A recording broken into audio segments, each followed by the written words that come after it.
Welcome into this latest edition of the Charleston County Connects podcast, and we are joined by LaMonica Smalls. She is a community rep with Charleston County Environmental Management. We're going to talk a little Earth Day.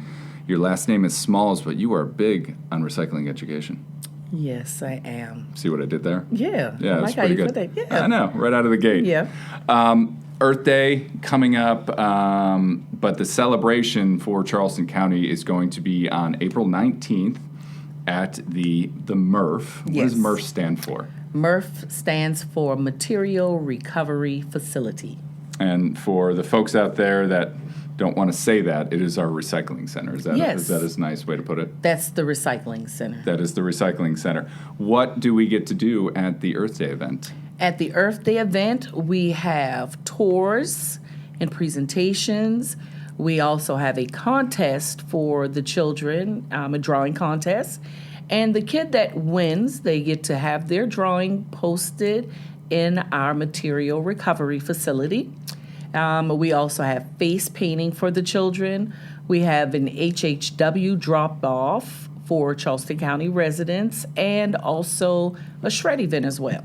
Okay, you said HHW. That sounds like another fancy word. Oh, so for those that don't know what HHW means, HHW is household hazardous waste. So that means any items that you have in your home, such as bleach, put it like this, any type of chemicals Okay. that, you're not going to throw in the garbage, and we hope you don't throw in the garbage, you can bring it to the Material Recovery Facility. Recycling center. The recycling center. And we will dispose of it properly for you. Paint's also listed in there, and I know spring clean-out time. Can people bring paint as well? For the HHW drop-off, yes, I think they could bring some paint. Yeah. Okay. The other thing that you guys are going to be doing are tours of the MRF/recycling center. The education center there is really impressive, and it's a great space to utilize and walk people through the recycling process. Tell me more about what you'll see when you do walk into the education area. So when you walk into the education area, you will see some educational material that is located throughout the entire room. Teaches you about composting, the history of Charleston County recycling. It also teaches you, what the recycling products are made of, how they originated. There is also information about how our MRF became, when it started, and our wonderful center. It also shows you how you'll also get to see the process. Aha. The total process of what happens when the recycling truck comes to empty, going on the sorting machine, sorted and baled, and shipped off to become recyclable materials. That big aluminum bale is there, right? Right there in the corner.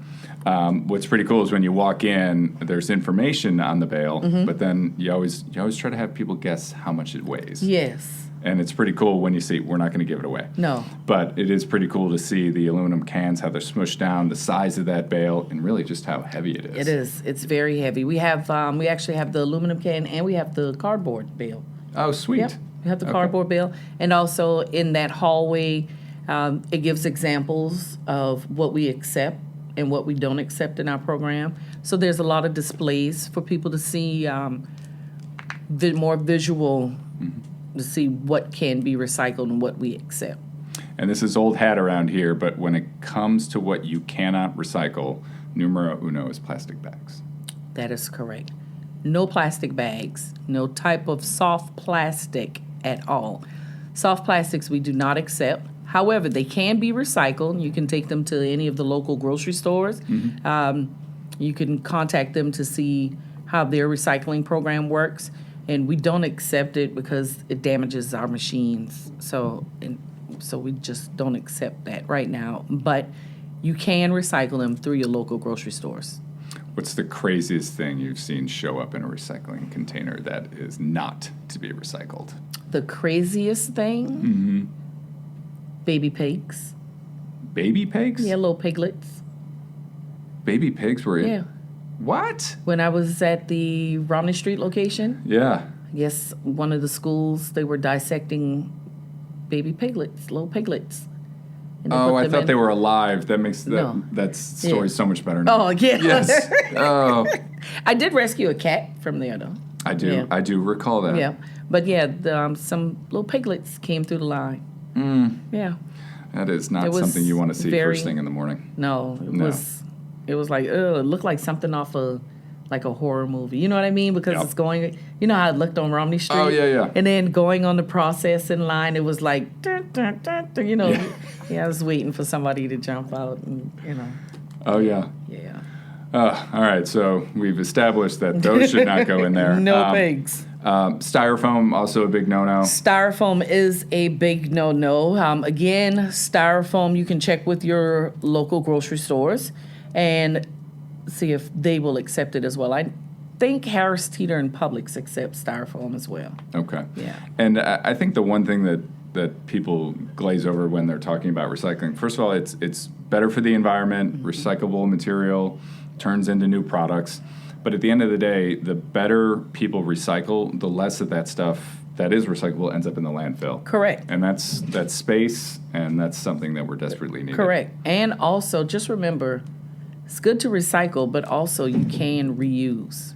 A lot of items that people put in the recycling container or throw in the garbage, you can reuse a lot of those items, like Yeah. your to-go containers, your plastic to-go containers. Those can be reused. Just your paper bags, they can be reused. Packing material, even the items that we don't accept, you know, like your packing material Yeah. and the plastic bags as well, they can be reused for other items. So there's ways around it. You are certainly a wealth of knowledge on this subject, and I think a lot of households, the kids tend to be the one telling the parents what can be recycled and what can't. Yes. But that starts at the schools, and you want to make yourself available to the schools. And if the school wants you to come in to give a chat to their kids, how can they get a hold of you? What's the process like, and what can you do for the schools? So I can be reached through email at lrsmalls@charlestoncounty.org. I can also be reached by phone at 843-720-1966. And I do educational outreach to Charleston County schools, different organizations as well, just letting the community know how to recycle in Charleston County, so that we can lower the contamination that we're getting. And you're right, when it comes with the schools, when you speak to the children educate the parents because they get excited. Haven't had a boring class yet. And they get excited and they're like, oh, I'm going to tell my mom and dad. And, so the kids learn and they want the parents involved. 'Cause That's they think great. it's cool. It is cool. Yeah, It is I think cool, it's real and cool. especially when it's done right. Love the Earth Day event. I know the shredding thing is very popular. We'll put LaMonica's contact information in the episode description. So if you are a school representative, organization that has a group, LaMonica is ready, available, and willing to come chat. And don't forget, we also have some giveaways as well at our Earth Day event. Oh, Yeah. are you going to tell me what they are? No, they got to come to get it. Oh, I see what you did there. They got to come to see what we have. Address for the event, time, place, all that good stuff will be in the episode description as well. LaMonica, thank you very much for your time. Thank you for having me.